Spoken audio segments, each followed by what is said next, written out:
Welcome to the Motoring Podcast, your weekly discussion of motoring news. This is episode 549, a Japan Mobility Show 2023 Special Edition. Hello, I'm Alan. Hello, I'm Andrew. Hello, Special Editions. It's been a while. This is a special edition as well. It is. Because this is one of the ones that we're going to do in multimedia. Yes, so if you do have a podcast player that shows images, which will now include Apple Podcasts, then on the chapters where we are discussing particular vehicles, you will see an image come up on your screen. Or if you're in a car, it'll come up on the center console as well. Yes. Or you can watch it on the YouTubes as well, should you so desire, and see our happy smiley faces talking along with it. Yeah. Do you want to tell us what the Japan Mobility Show 2023 is? Yes, well, that's a very good point.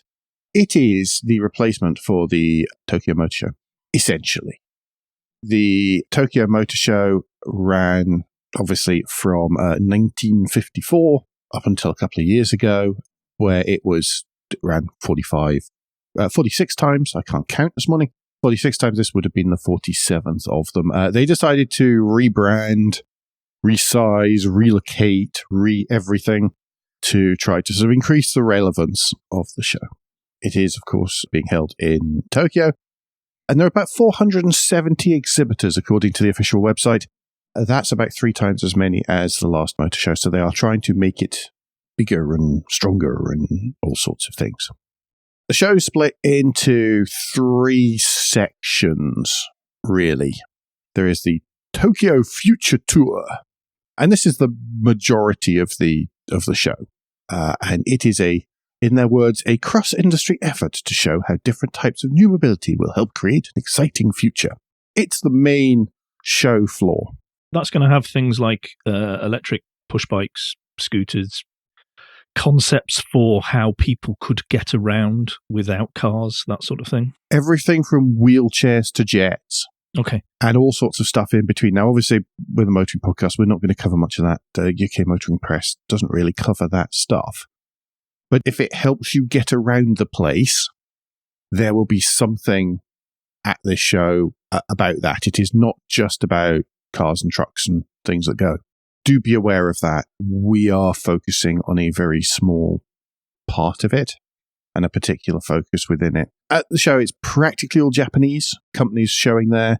There were a couple of exceptions. I believe Mercedes had a stand. BMW definitely did. They revealed the X2 that we discussed in a recent show.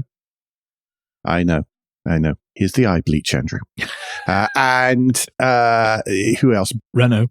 Renault and BYD. But also, who was there was Twisted. Yes. The Yorkshire modifiers or enhancers of 4x4s, because they're doing a tie-in with Suzuki on the Jimny. Yeah. But they are expanding to the Japanese market as well. As a result of that. But we all know what a Jimny looks like, so we've not talked about that. No. Tokyo Future Tour is the main part. There's also a Startup Future Factory, a springboard for startups and top-tier companies to come together to create the future of mobility, and will feature pitch contests and awards program, as well as a business matching events program. So this is very much industry stuff. Similarly, the Japan Future Sessions, a series of daily presentations and discussions focusing on the future of mobility and covering a wide range of subjects from sustainability to AI to more easily accessible topics such as motorsport and toys. It covers all sorts of stuff. Given all of that, why are we talking about it? Why are we covering it? Good question. Yeah, well, it's the same reason as we like to cover Auto Salon and stuff. What's seen at Tokyo is, certainly for the world outside Japan, is certainly not production ready. And that is particularly true this time around, I think.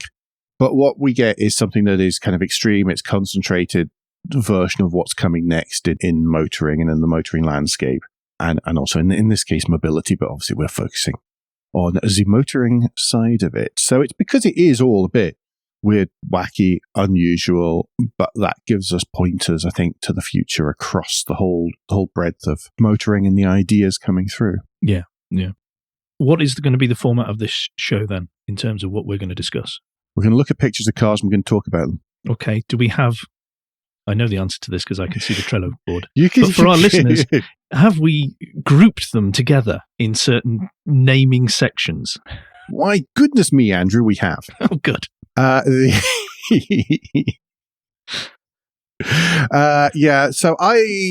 when I was going through all the sort of coverage and looking at picture stuff, I'd say there was kind of 3 themes. And there is crossover between these, so these are not hard and fast, and you might look at stuff and go, that's not a sports car. I did. Somebody almost has done this morning already.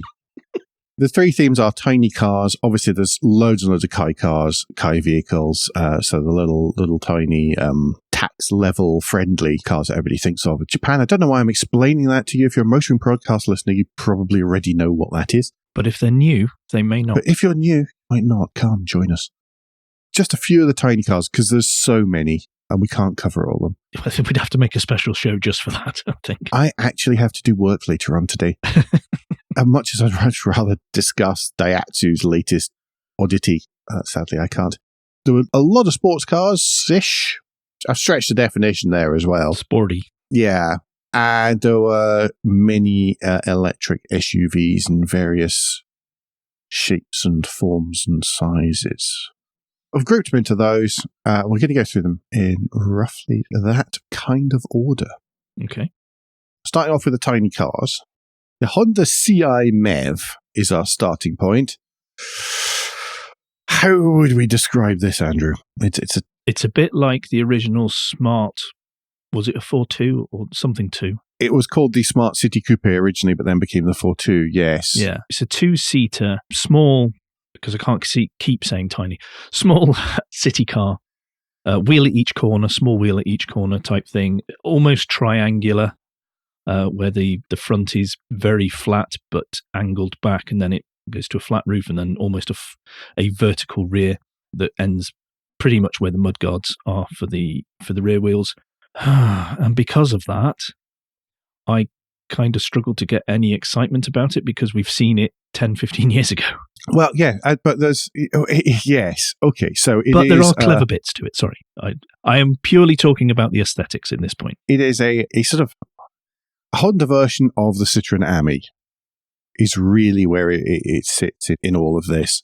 And the idea is it's designed for old people. Okay. Yes. Well, that's interesting because not many manufacturers willingly do that or openly explain that they do. I've included it because I think it's interesting because it's a sort of reflection of Japan's aging rural population, which is quite a significant issue in Japan. But it is elsewhere as well. Absolutely. So the idea of this is that it is a very affordable vehicle for people to use to be able to kind of expand the radius in which they live. You know how you're always complaining about everybody sort of road pricing and everything, making us all have to live like 13th century serfs and never going further than we can walk.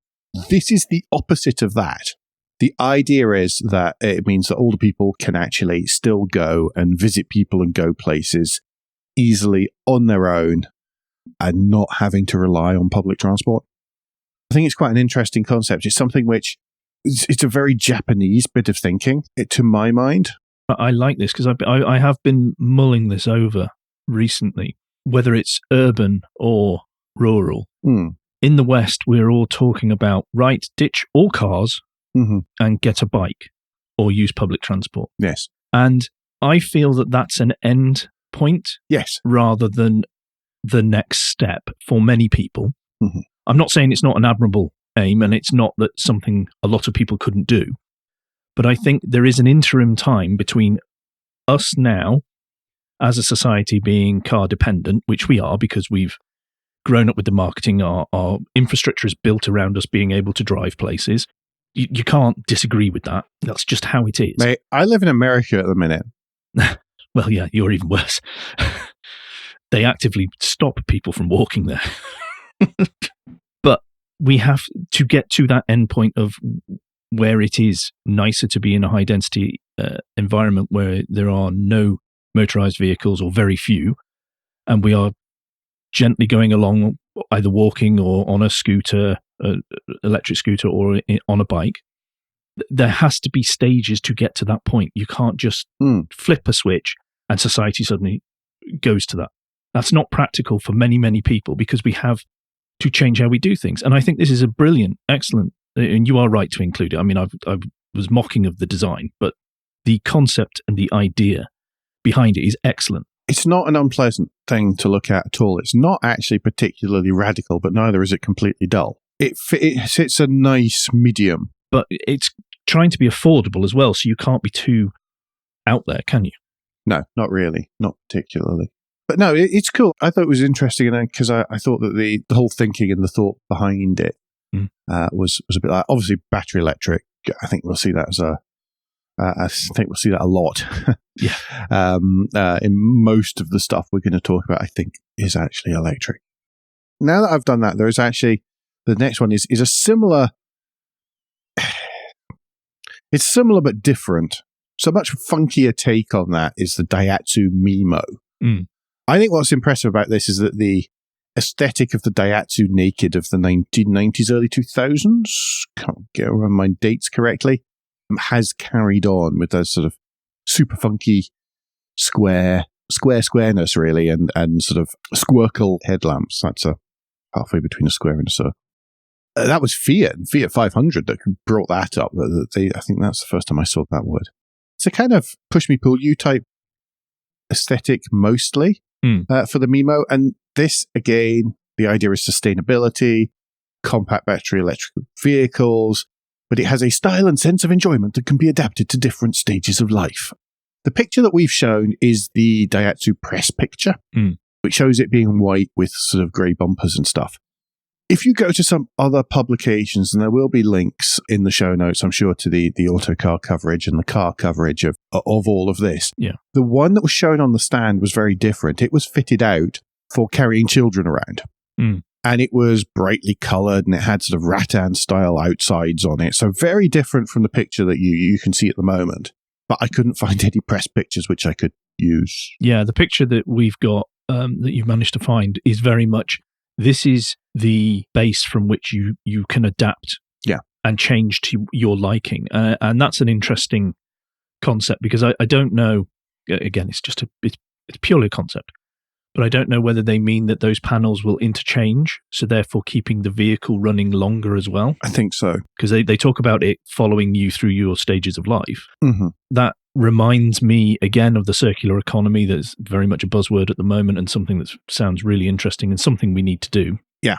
And I like the idea of trying to keep an vehicle on the road as long as possible, because then that really does minimize the environmental impact from making it in the first place. Yeah, and I think it's modular on the inside as well, as lots of the parts being the same front and rear. So there's only sort of two sort of bumper corner stroke wheel arch mouldings, one for the front left, one for the front left and rear right are the same, and then the rear left and front right are the same. So there's only like two parts cover four corners, all sorts of clever stuff like that. But it's saying that it's a completely new form that considered the manufacturing and sense of enjoyment of cars from zero. By the way, it's all part of the fact that the car is like the most private space you can get in much of Japan. Yeah. Because of apartments and stuff like that. So there's far more sense of living in your car, hence sort of being able to evolve it. Should we move on to something more traditional, but also from Daihatsu next? Yeah. Two concepts in one. You get a twofer on this one. The Daihatsu Uniform Truck and Uniform Cargo. So these are little Kai vans. One of them's forward control with a box in the back that can be adapted for lots of different things, and they showed it being used as a fruit, sort of fold down the side and it becomes a fruit store. I think it's one of the ones that's on the Daihatsu stand. Yeah, the top bit lifts up over and the bottom panel folds out almost like a counter. Yeah, absolutely. But that's adaptable for loads of different stuff. And the Uniform Cargo is a far more traditional van. Again, that same sort of squircle / naked aesthetic going through these. None of the press stuff mentioned how it was powered, so they may still be petrol powered at the moment. These ones very, very close to production aesthetically. Yeah, they've got proper wing mirrors and things like that on them. And door handles, yeah. That's what I noticed. I really like the look of them. And another thing, similar to what because I have been pondering these things. I don't just sit and shout all the time. I do think about things occasionally. Really? And I've been pondering about how much we can learn in the West, particularly high-density urban, of how Japan has tackled transport and cars and vans in their very compact cities. Mm-hmm. It just seems like such a okay, there need to be some adaptation, but a concept to pick up and parachute in generally for, say, the last mile type stuff that we're talking about in cities in the West, in the UK. These seem like the perfect vehicle for that sort of thing. We see sort of derived versions of that coming along. The difference here is that in Japan, I think they use the right tool for the right job. Yeah. For example, I don't think anyone would consider driving one of these on the highway like 200 miles up the length of Japan. Whereas here, people go, oh, you can't possibly buy that. Look at it. It's not safe on the motorway. And it's like, it's not meant to go on the motorway. Yeah. And I think that they have that luxury of being able to say, well, no, actually, we're going to use the right thing in the right place. And we're not going to buy something and expect it to do things outside of its intended use case. And of course, if you don't go very fast, you don't go very far, then you don't have to necessarily build in the crashworthiness for 70 mile an hour impact. Yeah. You can get away with something smaller, lighter, and as a result, more efficient for use in cities. Just don't take it outside or don't take it on any fast roads. And that's the first thing people would do. You can imagine it, can't you? Oh, well, we couldn't accelerate down the slip road quickly enough. It's a danger. Yeah. Headline. But I can see in our future, not imminent, but I can see almost zonal approvals of vehicles coming in because of the way that we're trying to go with trying to pick the right type of transport for the job we want to do. Yeah, I think that's going to be more and more important. One last little thing to sort of sig between tiny vehicles and sports cars is a tiny sports car. And one of the things that everybody was falling in love with is there was some thought put into this production, you know. And one of the vehicles that everyone's been falling in love with is the Daihatsu Copen. Love it. Me too. This is actually a Daihatsu Copen Vision concept. And the idea is that it's front engine, rear wheel drive, internal combustion engine. It says using CN fuel. I didn't actually get a chance to work out what that was. I think it's compressed natural. So it might be compressed natural gas. Okay. But the styling is reminiscent of the first generation Copen. And of course, it has an electric active top roof. So it's got that foldy hard top as well. It's almost a retro version of itself, whilst the interesting bit there being front engine, rear wheel drive, whereas Copen's always been front wheel drive, I believe. But that, again, looks quite close to being production ready, I would. It does. It has large wing mirrors. I mean, I know I'm desperately hoping, not that we in Britain will see one of these, but it would be cool if we did. In other markets, they are sold as a Toyota Copen, because remember, Datsu's an offshoot too. That was it for the tiny cars. Shall we move on to some of these sports cars? Alleged sports cars, yes. I shall start off with the first part of stretching that definition. Honda announced a new Prelude. And this got quite a lot of shout and quite a lot of noise on social media. And then you go off to try and find things about it, and there's very, very little. It gets mentioned briefly in the speech by Honda's president, where he's talking about an electrified future, which confused an awful lot of people, because that was like one of the very few references to it. So they assumed it was electric, and it's not. No. By the way, it is a hybrid. There were quite a few corrections had to be issued after that one. But very hard to find any information on it. There's two press pictures. There's one from a front three-quarters, one from a rear three-quarters of a white vehicle against a white background. It was easier to find information about the latest generation of Honda Jet, which is also being shown, than it was about the Prelude. It basically got 2 lines in the president's speech, and that's been it. To even find a press picture of it rather than stealing from a magazine site, which we definitely haven't done in any of this, I had to go to the Honda North America site. The Honda Global PR site had nothing about it. Honda Europe had nothing about it. There was a couple of pictures, no words on the Honda North America site, which I think gives us a fairly good hint at where it's intended for. This I can see replacing the older Civic Coupe. There's no stats around, by the way, but I would imagine that Civic powertrains will fit in, mostly the hybrids. That's it. I don't find it a particularly attractive picture, but that may well be the fact it's a press picture of a white car. I'm reserving judgment till I see one in real life, but we'll see. It's very much rubbing the soap trademark in terms of car design. It is very much with this kind of weird sort of gulpy moor at the front. Well, it's not gulpy moor. It's a little bit Mirai at the front, to be honest, in my mind. This is from Autocar. Honda did not reveal any technical details or release date for the Prelude, saying only that we are diligently progressing with development. And maybe the Honda CEO urged the public to keep your expectations high. Do keep them going, and do keep them nice and buoyant. The thing is, they've come out with great cars over here recently, but not really on a Honda badge. The new Acura Integra, which will share if this is Civic-based, same platform, is a far more attractive Honda Civic. There is a Type S has been released, which is the Civic Type R in a far more grown-up body shell, which is getting rave reviews. Let's hold off on some of the aesthetics, but there is the chance that there's going to be some very good underpinnings underneath that. There's also a very high chance that it's not going to be available outside North America. Yeah. Should we move on to something that is actually really rather nice, and does get us excited? It is lovely. Mazda Iconic SP. Again, not easy to find stuff about this or press pictures. I don't know why. It surprised me recently to find out that the current generation Mazda MX-5 is almost 9 years old. It really does not feel like that.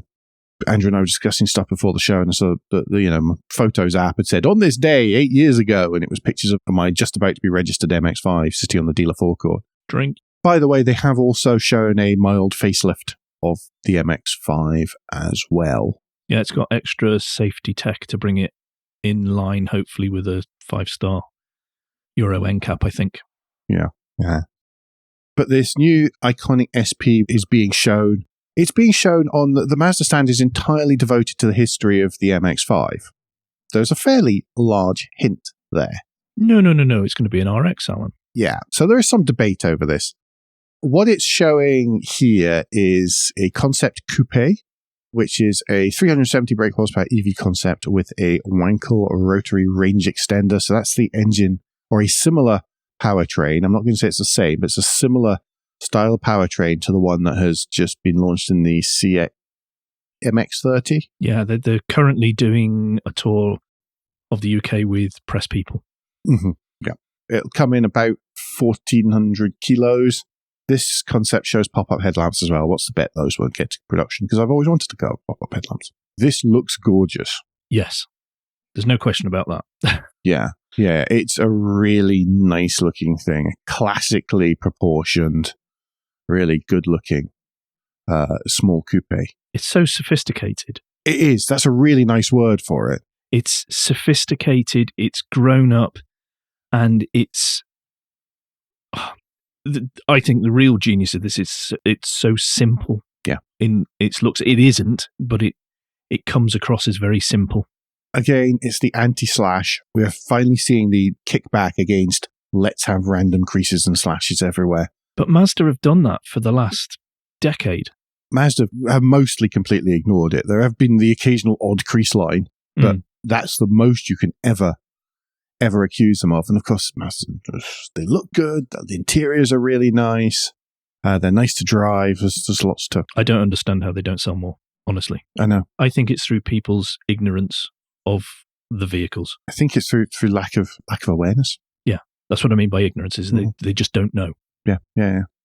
So with that one, our glowing review is yes and please. Yes.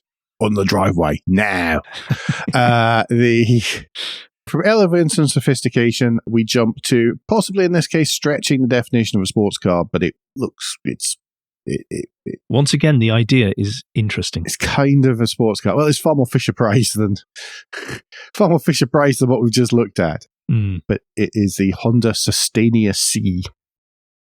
According to Honda, the concept models of electric automobile and motorcycle models, because it comes with an accompanying little electric motorcycle. The Sustania-C is styled after the City Turbo 2. So the Honda City from the 1980s, late 80s, early 90s. Someone will correct me on that. It's styled after that, but of course it's wider and longer. But that was the one that came with the Moto Compo motorcycle. The little square one that turns into a suitcase essentially that sat in the boot. This Sustania-C is that Honda City and, of course, an electric version of a Moto Compo styly bike. Yes. But that's not the really interesting bit about this car, though, is it? No, The really interesting bit about this car is its recyclability. It is designed, hence the name Sustania. It's a C for city, you see, and the Sustania for the sustainability. That everything is designed to be recycled, reused. So it's all about the circular economy and being able to engage in what they call here resource circulation, which I think is quite a good term, actually. Yeah. It's about trying to make sure that we've got stuff that can be reused, can be recycled at its end of its current life, whilst not compromising the car and mobility at the same time. That was a fair old game of buzzword bingo, that one, wasn't it? I think it's cute. It's again with the big grey bumpers round the corners. It's red and sporty. It's got a blue panel on the bonnet. I think a lot of that is to show what are the replaceable panels, though. I think so. I do think that shows across lots of them. It's like, look, this bit here can come off, put on, you can paint it, you can do whatever. I think you're right. I think there's quite a lot of that sort of thing going on. Yeah. But I like the idea behind it. But the execution, well, it's just a concept, so it doesn't matter. Yeah, but it's the thinking and the ideas, I think. As we said at the start, it's that concentration of the ideas, and the ideas are what's really important here. Yep. A couple of Toyota concepts next. Okay, this is where we start to really question. Well, okay, there were a whole bunch of Toyota and actually Lexus concepts that were based on roughly the same underpinnings and mechanicals, despite the fact that they were quite significantly different looking. Yeah. The sort of core set of mechanicals were really from the FT3E, which was battery electric, compact, low, car SUV. That sort of, it's a car, but it's jacked up a little bit to allow space for batteries. It's like that Peugeot else. one that came out recently that I can't remember, that they went to great pains to say it's not an SUV, yet when anyone stood next to it, you went, it's quite tall though. Lots of these images, by the way, are renderings. Yes. You have worked very hard to find the press release or the press office's own images rather than go, thank you, Autocar, we will just nab your photo. Challenge with that, of course, is there are never any people in them to give you an idea of scale. The FT3E, 5-door, sporty-looking SUV. It's not an SUV coupe. I'm not prepared to give it that. No, it's not that. I think it's perfectly reasonably attractive. Andrew disagrees with me, but he's being too polite to say that. But the one that everybody's really talking about is on the same platform, the FTSE. This is the mid-engined rear-wheel drive. He says just double-checking. I can't see any comment to the rear-wheel drive. Sports car, which everyone's going, MR2, MR2, MR2. And again, I think it looks great. I think there's a load of Le Mans racer influence in the looks at the front of it. I think it's got a really cool sort of jet fighter cockpit thing going on.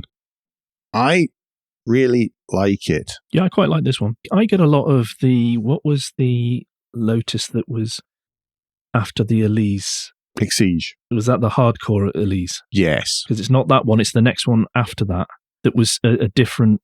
I don't know, it began with E. Yes, it was one of those, but the roof, the windscreen and roof and going into the tail, I know it's very difficult to do anything too radically different.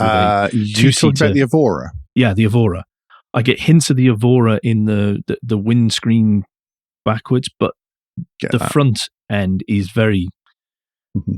Toyota and Lexus are not afraid to go out there when it comes to their front ends. I'm going to move on from that very quickly.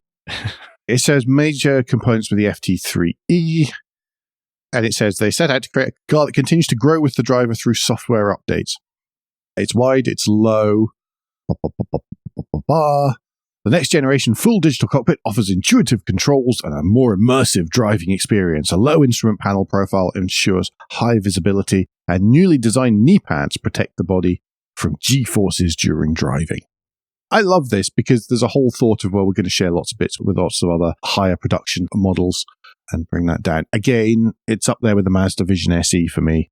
Get on my driveway type of thing. I'd like to experience it. I'd like to see it as well before I was any more judgmental. I like the idea, but I'm yet to be convinced that electric vehicles are mega engaging to drive. I've not experienced it myself yet. No. They're very quick. Mm-hmm. They're very nice places to sit. The rides are good and that sort of thing, but I've never really been mega engaged by it. Yeah, but then you've not been driving something that is intended as a sports car at the same time. No, exactly. That's why I'm saying I want to. It's always been variations of hatch or SUV. Mm-hmm. Yep. Speaking of a variation, I love the fact when there's a challenging aesthetic, one tends to find that manufacturer pictures tend to be dark. You mean this isn't a white car on a white background? This is not a white car on a white background, unlike so many pictures. This is the Nissan Hyperforce. I don't think you've said that right.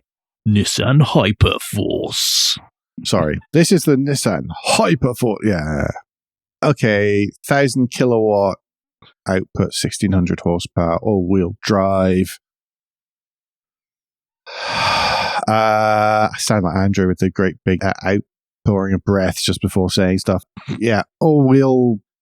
It's a motor for every wheel, etc., etc., etc. It doesn't actually exist. And it never will. It never will. Everybody's making a big deal about this being the next generation GTR preview. All off the back of the fact that the rear actually... There are hints of the major GTR silhouette. Of GTR in the rear, with the lights in the shape that they are and all the rest of it. But this isn't never destined to be made anyway, is it? Oh, no. The styling very much is very much after the Japanese styling thing where it's all over the top, where they take a Nissan Saloon. It's got this massive, great, flat spoiler at the front, exhaust pipes up the back, very, very square. Oh, the one that Rory Reid went around Tokyo with. Yeah, and it begins with B, and I can't think what the word is. And I've tried to look for a couple of similar sounding words, and I'm just scared I'm going to hit the safe search if I try many more terms. To me, it looks like it's a vehicle that will appear in an update for Cyberpunk 2077. That's what it looks like to me. Nearly. It is available as an update in Fortnite. Okay, there we go. Along with all of the other 4 Nissan Hyper concepts. We're not going to talk about all of those. But no, Nissan and all of these are being shown digitally, I think is how they're explaining it. In other words, they're going to show you some pictures and some animations on the Nissan stand. They don't actually exist outside of computers. The Hypertora was physically there, as well as the Hyperpunk. My apologies. It'd be the Urban that will be digital. I think possibly I read that against 1 or 2 of them and then assumed it fitted all 4 of them, all 5 of them. There was physically a thing there. Okay. I could be wrong, of course, because I did do quite a lot of reading. Because I'm just looking on the Autocar pictures. Right. Oh, my apologies. And that's their stand, and you can see this Hyperforce is there with the Hypertora to one side, and then the Hyperpunk. My apologies. You are quite right. It does exist physically. I am wrong. Not all of the Nissan ones do. There, but well, I'm not expecting it drove. It doesn't seem to have any interior for starters. No, they kept the Hyperforce doors shut, but they did open the other 2. Yeah. Okay. So I was slightly wrong about that. So it does exist in a sort of here's a thing type way. But yeah, if you want better pictures, do go to the Autocar article actually, because it shows it in the light. I mean, of course, you may decide you don't want to see that. But well, looking at the reaction by many on social media, perhaps don't. It's just a wacky concept car that ties into a computer game. Brutalist automotive design. Mm. And again, available in Fortnite, should you know what you're meant to be doing in Fortnite. Let's move on to some SUVs, and obviously there's some crossover, pun not intended, in there. And we're going to start off with the Nissan Hyperpunk. So again, it's part of the hyper styling. It is an all-electric compact crossover tailored for content creators, influencers, artists, and those who embrace style and innovation.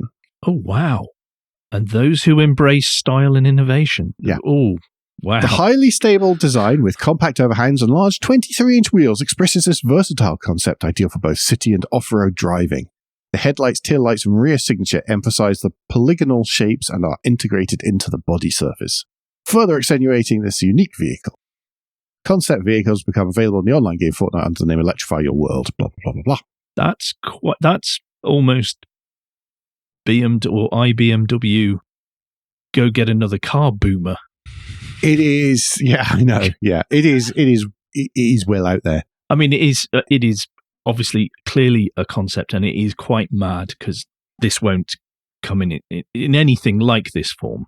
No, but the more I look at it, the more I quite like it as a concept, with the exception, but then I find those wheels, so the wheels have these big illuminated triangles across the middle of them for low polygon count reasons, I'm sure. And I find those very distracting. If you can blank those out, it's got a kind of really cool utility, urban. Well, it's not, but that's not urban, is it? Because you can see people next to the car. Yeah. This does not help the SUVs are bad in a city look. No. There is a thought that this gives hints towards the next generation of Duke, by the way. Yeah, I was going to say that I can see sort of ideas of this making it into the Duke, obviously smoother on the bottom, the whole. Whereas the Mazda has eschewed any crease whatsoever, Nissan has nicked everybody's creases. Yes. They're sitting there in southwest London, and they're going, hang on a minute, we've tapped into the European crease mountain, and we've got creases going cheap. Let's have some of them. Yes. Should we move on to the next Nissan Hyper? Because this one actually I really like, and it's the Nissan Hyper Adventure. This is outfitted for eco-minded outdoor travelers, the opposite of your influencers, artists, and everybody else's. Body panels express activity. It looks like it's doing stuff. The idea is that it's sort of very adaptable back. It's got a proper sort of load luggage area, which you can reconfigure to sleep and all sorts of stuff when you're out in the adventure and in the outdoors. Again, in this one, as many of the body panels as possible are transparent so that it brings the outdoors indoors type of thing going on. This one doesn't exist. This one's the one that made me think the others were displayed digitally as well. But I quite like this. One of the things it's worth mentioning is that all of the Nissan concepts, or the Hyper concept, they're all supposedly feature V2X. That used to be called V2G, but it's not, because people say, well, you might not want to put it to the grid. You might want to just power your TV from it. But again, all electrical. All this one particularly is mentioned that it has a particularly large battery pack so that it can go for distances or for time, and it can power your, recharge your phone and stuff, power your cooking hobs and stuff whenever you're out adventuring in the wilderness. Yes. Speaking of adventuring in the wilderness, a very traditional way of adventuring in the wilderness, Toyota have taken the Land Cruiser and sort of said, well, what would this look like in an EV aesthetic? What could we do with it? What would an electric Land Cruiser, what could it look like? And here we're talking about the Land Cruiser Amazon. There was another concept, name of which has escaped me for a second, which was very much the very traditional, very square Land Cruiser as used in... the IMVO? Yes, that one there. The IMVO, which is adaptable. They think it's probably going to be the basis of the new Hilux and that sort of thing. That one. Yes, that one. Yeah. But that's really very much the more utility Land Cruiser as opposed to the Hilux itself. Oh, sorry, that's the one I chose not to include as well. I know. Well, I cried when I found that out. You could just have added it yourself. I could have. The Land Cruiser SE is very much more the sort of like what we think of as the Land Cruiser Amazon.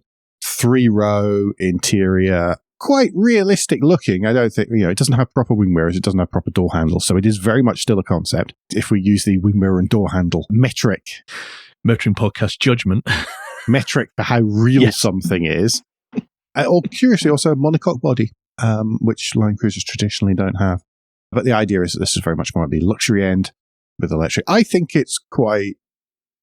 I can still see that it's a Land Cruiser in there. Can you? Yeah, it's to do with the shape of the front and the grille and the lights and the intersection of stuff. Okay. Oh, by the way, this is the one where the on-site photograph, looking at AutoCard's version, is much worse than the press office's photo. Is it? Okay. Yeah. That's unusual, because generally you find the press photos make stuff look worse. I think it's the lighting, the colour that was chosen, and the background do not help it, whereas it's being in situ. It looks better. I get it more there than I do the photograph and the angle it was taken at. I think it's a very wide angle lens that's been used on the autocar photo as well. I think has sort of made the front look bigger and the back look smaller. Yeah. I don't dislike the look of this Land Cruiser, by the way. I don't want to imply that I disliked it. It neither excites nor annoys me. It's one of those. Yeah, which is totally understandable as well. One last one is the Toyota EPU. Lifestyle. I know. I chose the most lifestyle picture of the lot with a surfboard. If only they were taking bikes out the back as well as the surfboard, or is that a small sailing boat? I think it might be a small sailing boat, actually. It's a bit big. It's a bit big and thick to be it's a longboard, otherwise, isn't it? This is very interesting, actually. This is kind of cool. It is a monocoque lifestyle pickup truck thing, very much in the style of the Hyundai Santa Cruz or the Ford Maverick, neither of which, of course, sold in the UK, but are really quite popular here in the US of A. There's a curious thing about this. It was being shown in Tokyo, and this was Dan Golson, formerly of Jalopnik and many other publications, who pointed this out on one of the social medias. That this has, in the front headlamps, it has the orange reflectors stroke position lights that you need in the US. It's also left-hand drive. And he was kind of pondering, it also has door handles and wing mirrors. And so there was a little bit of I wonder how likely this is to make production for the North American market. So even though it's being shown in Tokyo, as a Santa Cruz competitor. Santa Cruz the Maverick is available internal combustion engine and hybrid. The Santa Cruz is internal combustion engine only. This concept is electric, notionally, but it'd be interesting to see if it's possible to have it as a hybrid or similar. This one could be, of all of the Toyota concepts, this one is the one that looks closest to being ready for production. Yeah, it's an interesting silhouette, actually. Looking at the front end. It looks quite cab forward. Yeah, it looks a really decent looking little, he says in inverted commas, pickup. But for America, a little pickup. Yeah. It's only 5 meters. It would be typical what we would expect over here when we say a pickup. Yeah. But it comes up from like the front of it, the bumper, where what would be a bumper, over the headlights, comes back a bit, and then it just goes straight. Yeah. Well, it makes it easy to fit accessories. And it goes straight along the shoulder line, which has been beautifully done, that falls all the way to the rear pillar of the king cab, the back of the king cab, and then goes up. And I think it follows through on that same line for the bed as well. It does. It's as if there's a bit folded over the side to form the C-pillar. It's actually really there's some neat stylistic touches in there, I think, as a pleb. And I think that the creases at the bottom of the door panels, I feel that's very much a Toyota thing at the moment. Yeah, that's something they're doing. And if anyone has not seen Looking Out episode 9, where they discuss the Century SUV, I have. You get a real good education on why a company may do that sort of thing. It's a brilliant episode. Once you've finished listening / watching us, go hunt it out, because it's a fantastic episode for those of us who are muggles. It's not like that. Alan went to design school, so he knows these things. But for someone like myself who likes design but doesn't know the technical aspects of it, or how decisions are made on why they're made and what that impact that has, this is a fantastic education on that car and comparing it to others and why people might do certain things. And that bottom section, it just reminded me of that episode, and it's really interesting to find out why somebody might do that. Okay, I'm going to go have a listen to that as well. I haven't listened to that. But I do like this. I like this EPU. Yeah. I've not been glowing about many things here, but I do like this EPU. Yeah, and it's one of those ones, the more you look at it, the cleverer it is, really. Yeah. Those things. Yeah. And that particular high note, it pretty much rounds it up. Andrew, any thoughts on that? Any particular trends? Well, I think the thing for me, well, there was a couple of things. First, how much coverage it got in Britain compared to, say, another show that happened in the desert recently that virtually nobody covered. What show? Exactly. Well done, UK Motoring Press. Also, how it made me think about some of the problems we've got when it comes to transferring from being car dependent so much. Yeah. And how there has to be a transition period, but what we can do to make that easier. Mm-hmm. I really appreciated that. Also, what's not to like when you can spend hours just looking at K cars, whether they're EV K cars or internal combustion engine K cars. But also, I'm pleased to see, Nissan aside, because that was for a game tie-in, mm-hmm. and I like the ideas Honda did, not the execution, but the Japanese manufacturers seem to have some confidence in their products again. Yes. Because there's a Subaru one we haven't shown, which I don't think has been well done, but it's a bit challenging. I know it's their home market and they've got to show willing, but I was reassured to see that they are really going for electrified futures. They've realized that is the way it's happening, because Japan was so reluctant to move that way for so long, even though they were the leaders for so long in battery tech.